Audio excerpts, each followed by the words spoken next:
and thanks for tuning into the AFV Factory. It's always appreciated. So it's time, I thought, for another catch up on the amusing hobby Leopard 2 ARC 3.0, as I've now started the weathering stage.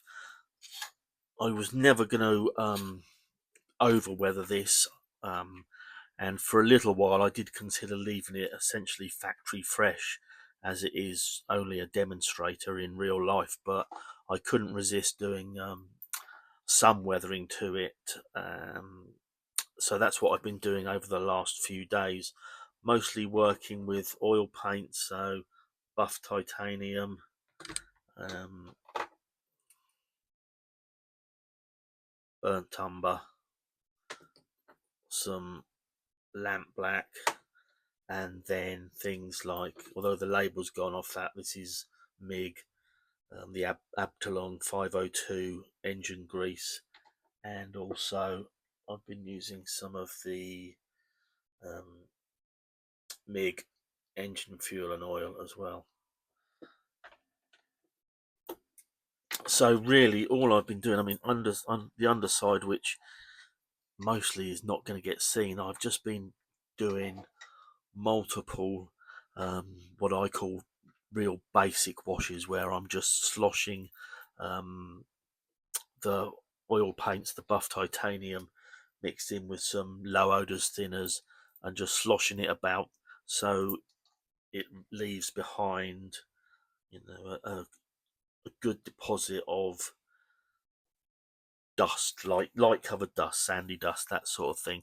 I am going to be using some of this, which is the MIG pigments, and this one is concrete, but it's a good match colour wise for what I'm going for. And I do have some, I've got some European earth there, which is quite light as well, so I may do some work with that as well on there. So yeah, so as I said, that's been hit several times with the buff titanium. So I've also done the same on the, what would be the glacis plate. I don't know if that is the correct term for this anymore. This very flat frontal armour. Picked out the lines with really diluted burnt umber to sort of get some panel lines in there to highlight those lines, and then I've then gone back over and just brushed the panels again with the buff titanium, just to bring them back to being quite light again. And it varies in places. There's little bits of um, tonal variation there. I go on about that a lot, but it's something that it's good to have, different areas showing different tones or different tints. Just makes the surface look less one-dimensional. So the engine deck's been getting a bit more work, as you can see, than the rest of it. The black, the lamp black I used on these grills, and I will do some more work on those because obviously they will have got dusty as the engine's sucking in air there. In the instructions, it was quite handy because this is all hidden away on a standard Leopard 2, so I wasn't really aware of it, what any of this was. I'm not a great expert on those tanks. So I found out that this side was for coolant and this side was for oils, etc. So I decided, as you can see there, the blue. I mixed some Tamiya clear blue, and then I just thinned that down with some of the gloss varnish and just splodged some on there, so it looked like there was some coolant had been spilt while it was being topped up. Now I don't know whether that's the colour of coolant they put in tanks, or how accurate that is. It was just something I thought I would try.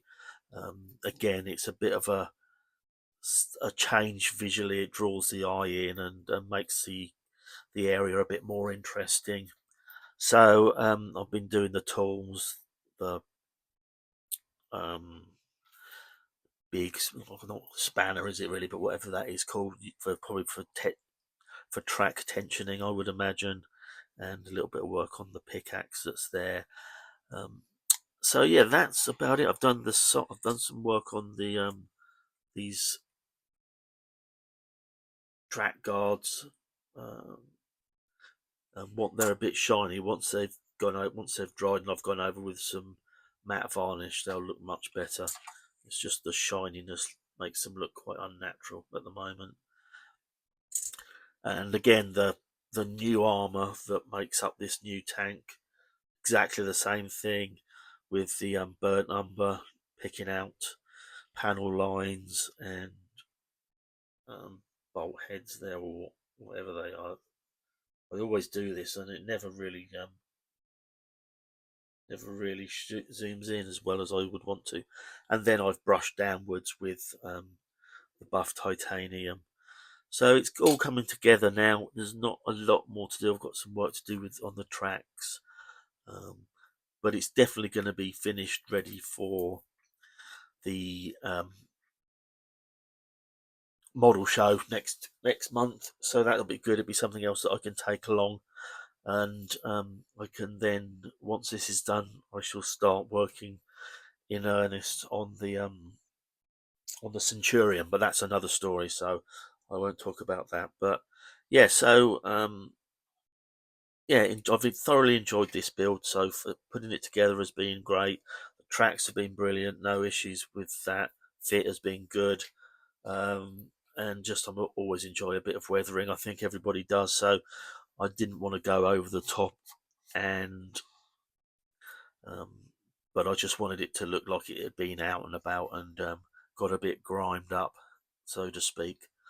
So yeah, I'll leave it there. I can't think of anything else to add at this moment, but the next video that I do will probably be the finished article, and you can have a look and see what I've done. So as always, any comments or anything you want me to answer, just leave me a comment and I'll hopefully be able to answer what you want to know. But I'll leave it there, and I'll catch up with you all soon.